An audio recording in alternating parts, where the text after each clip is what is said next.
que esta é a primeira manifestação autenticamente popular no Brasil, porque não havia por trás organizações políticas, partidos políticos, grandes empresas, não havia colaboração estrangeira, não tinha nada, nada, nada, nada. Foi o povo mesmo que se levantou. Isso, evidentemente, graças ao fenômeno da internet. Sem isso, não teria sido possível. E aí a gente entende por que o governo está tão ansioso para controlar a internet. Né? A internet permite que o povo mesmo se manifeste diretamente, sem intermediários e sem ter que se apoiar em nenhuma muleta oficial. Essa é a primeira coisa. Então, eu acho que esse é o acontecimento histórico mais importante de toda a história do Brasil. Nunca o povo brasileiro teve a chance de se pronunciar assim, do seu próprio coração. Todas as outras manifestações populares anteriores, a Marcha da Família em 64, Diretas Já, Fora Collor, foi tudo tramado por organizações, e grandes organizações. Tinha, em 64 tinha aquele movimento da representação feminina, tinha a UDN, tinha mais não sei o quê, não sei o quê, não sei o quê. Nas Diretas Já e no Fora Collor, tinha aí o PT, tinha o Congresso Nacional, tinha um bando de gente. Então eram grandes organizações, tanto que a convocação não era feita diretamente às pessoas, mas às próprias organizações, para que trouxessem as suas militâncias. Cada um traz lá a sua massa organizada e disciplinada, junta tudo e forma aquele movimento. Desta vez não houve nada disto, gente. Foi assim, foram indivíduos, individualmente as pessoas foram aderindo, tomando consciência e saíram às ruas porque acharam que deviam fazer isso. Então, esse é o início da história do povo brasileiro. Esse pessoal da esquerda sempre falou, não, temos que contar a história do povo, a história do ponto de vista do povo, mas o povo deles é uma abstração que só existe na cabeça deles. Tanto que você vê, o João Pedro Stedley estava lá junto com o Maduro, né, dizendo, a briga será nas ruas, a decisão será nas ruas, o povo vai falar. Bom, o povo falou, e falou contra vocês, contra esses bandos de vagabundo aí. Então, o povo que existe na cabeça deles é só, vamos dizer, aqueles coitadinhos, né, para o qual eles deram R$30 cada um, e o sanduíche de mortadela, e que nem sabiam o que estava fazendo lá, que várias pessoas foram entrevistadas, o que você está fazendo aqui? Eu acho que é contra a Dilma. Né?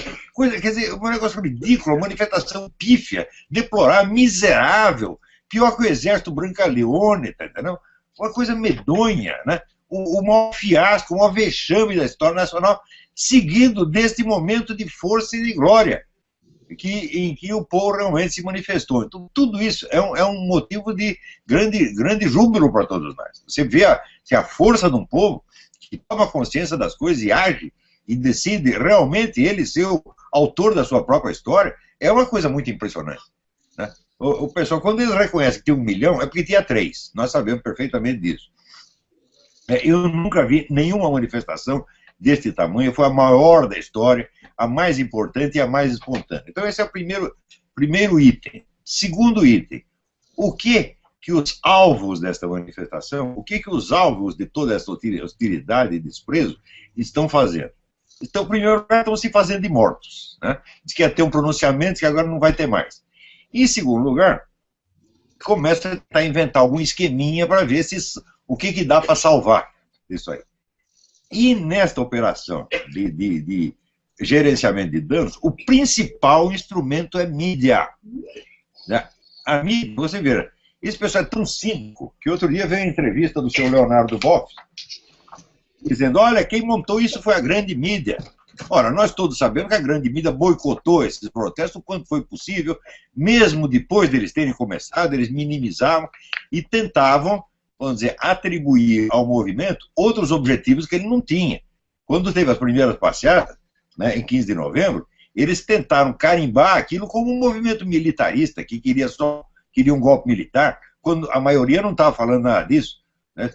Agora, o ONU afirma que veículos de comunicação são golpistas e contra o povo. Eles são contra o povo, sim, mas o povo somos nós e não vocês. A mídia colaborou com essa gente. Em segundo lugar, a primeira repercussão que se viu na mídia é a mídia consultando as análises de quem? Veja você, Leonardo Boff, Renato Janine Ribeiro e Vladimir Safatli. São estes os caras que vão ter que explicar à nação o que aconteceu. Veja que coisa absolutamente vergonhosa. Nós não podemos esquecer Toda esta quadrilha petista subiu ao poder, conquistando primeiro a hegemonia intelectual. Como é que conquista a hegemonia intelectual? Pô, um monte de vagabundo e pseudo-intelectual, tá certo? Para brilhar na mídia. Então, a mídia criou essas figuras, como Vladimir Safat, etc, etc. Né? E Renato Janine Ribeiro. São as nulidades, são os semi-analfabetos, os cretinos, que, de tanto a mídia, badalá, badalá, badalá, adquirem um ar de autoridades morais. E em todas as grandes crises, são tipos como esse que são consultados para dar os seus pareceres. Eles estão repetindo o truque agora. E aparece o Vladimir Safat repetindo o que eu disse uma semana atrás. Uma semana atrás eles diziam, não, isso aí não é nada, isso é meia dúzia, isso é as elites que está formando isso, tá certo? E o povo vai vencê-los. É o que eles diziam uma semana atrás. Agora, de repente, depois que eu disse uma semana atrás, eu disse isso aí é o fim da Nova República. A Nova República acabou, ela morreu. Aparece o Vladimir Safat dizendo exatamente a mesma coisa. Dizendo, olha, a Nova República acabou, portanto, nós temos que partir para a reforma política. Tentando tirar proveito do seu próprio fracasso, do seu próprio vexame, com uma cara de pau absolutamente extraordinária. Então, olha, não adianta tirar a Dilma do poder se não tirar esses caras da vida intelectual. Nós temos que escorraçar, dizer, vocês não têm capacidade, vocês são sorte de charlatães, vocês são vigaristas. Vai trabalhar, vagabundo, faz um concurso de escriturário no Banco do Brasil, vai trabalhar de frentista no posto de gasolina, vai plantar alface, vai varrer rua, vai até rodar bolsinha, que é mais decente do que o que vocês estão fazendo. Nós temos que escorraçar esses vagabundos da vida intelectual, da universidade e da mídia.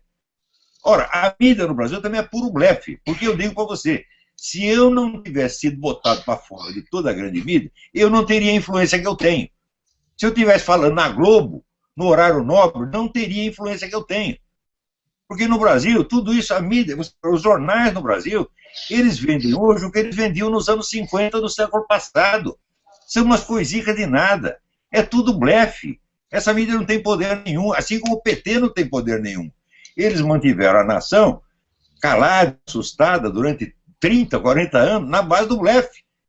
Foi só o povo decidir. Ah, nós estamos pondo uma aposta, quero ver, que as cartas que você tem na mão. Para ver, não tem nada. Eles não têm nada. Eles têm aqueles coitadinhos porque eles pagam 30 reais.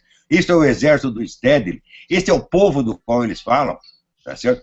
Está na hora de tapar a boca desses caras. Então não adianta a gente ir em cima de Dilma e PT se não for em cima da grande mídia também. Vamos acabar com a farsa.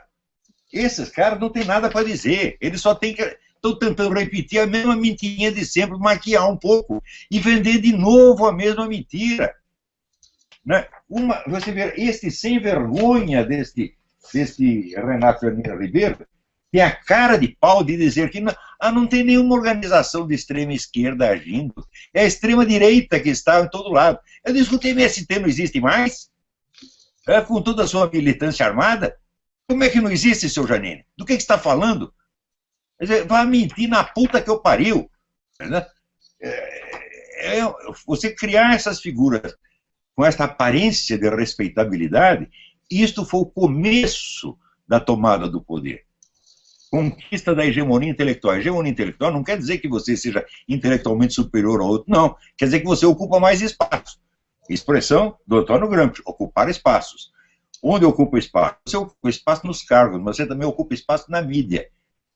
Então, se você for ver ao longo dos últimos 40 anos, quem que a mídia ouve, em quem que a mídia presta atenção, quem que ela ouve respeitosamente, é só gente deste tipo. O tipo mais baixo de pseudo-intelectual que você pode conceber. E da pseudo-intelectual partiram agora para os pseudo-políticos. Foi essa gente que fez Dilma. Quando o seu Vladimir Safat diz é o fim da Nova República, sim, seu Vladimir Safat, é o fim da Nova República, é o fim do Vladimir Safat. Você vai cair junto com a Nova República. Você não merece ser professor nem de escola primária. Tá certo? Eu me lembro, teve aquele debate com o Stéphane Molyneux, ele não aguentou 5 minutos de debate, isso é um incompetente. E se botar esse cara na minha frente, então eu faço ele sair de quadro chorando. Né? Não aguenta, os caras não têm conhecimento, não têm argumento. Você vê, este aqui, Leonardo Boff, chega a dizer o seguinte, não, o Brasil não tem crise, essa crise é fabricada, crise tem em países como os Estados Unidos, né, onde está tendo até um grande número de suicídios? O quê? O Brasil é o quarto país onde mais cresceu o número de suicídios no mundo. Quando você vai ver, nas listas de países com maior suicídio, os Estados Unidos não estão em nenhuma. Não tem nenhum país capitalista da Europa Ocidental onde está aumentando o número de suicídio. Mas no Brasil está. Quer dizer, o cara está falando uma coisa e os fatos estão dizendo outra. Mas isso é um cara de pau. Você olha a cara dele, esse olhar morto de pessoa que, sabe, não tem sentimento, não tem intuição, não tem nada. Isso é uma máquina de falar. Isso é um papagaio eletrônico, você está entendendo? E foi promovendo esta gente que eles criaram a falsa aura de respeitabilidade que depois, nos anos 90, foi usada para dar ao PT a autoridade moral. Quando o PT fazia aquelas CPIs, acusava todo mundo de tudo, e começou a brilhar como partido da ética. Foram eles que fizeram isto. Então, por que justamente na hora onde esse castelo de cartas está caindo, por que tem que prestar atenção nesses vagabundos? Tá certo? Então, tem que fazer a limpeza na esfera intelectual e universitária também. Não é na base da perseguição ideológica, não. Não é isso que eu quero. Nenhuma perseguição ideológica. Tem que desmascarar os caras. Diz, Zé Mané, você acha que você é importante? Então vem aqui discutir com o Olavo de Carvalho. Vem,